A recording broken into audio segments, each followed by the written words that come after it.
ផ្ទះថ្ងៃនេះនៅដូចដើមទេច្រើនថ្ងៃខែមិនបាននៅស្នេហ៍ស្និទ្ធបារម្ភមនុស្សសែនល្អពិតពិតគិតដល់ម៉ែថ្មនេះធ្វើអ្វីដែរលុយដែលផ្ញើទៅ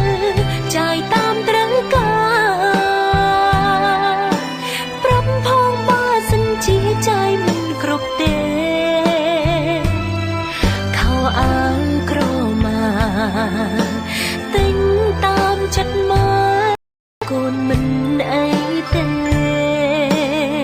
ម៉ែកុំបារម្ភពីកូនម្នាក់នេះ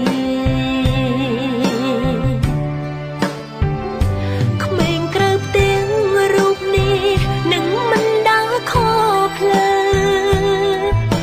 គ្រប់ពីងម៉ែប្រដៅកូនចាំមិនភ្លេចមិនថាជួបផ្ទះថ្ងៃនេះនៅដូចដើមទេច្រើនថ្ងៃខែមិនបាននៅស្នេហ៍ស្និទ្ធបារម្ភមនុស្សសែនល្អពិតពិតដល់ម៉ែថ្មនេះធ្វើអ្វីដែរ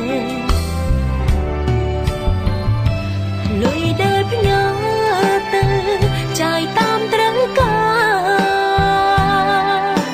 ប្រាប់ផងបើសិនជាចាយមិនគ្រប់ទេ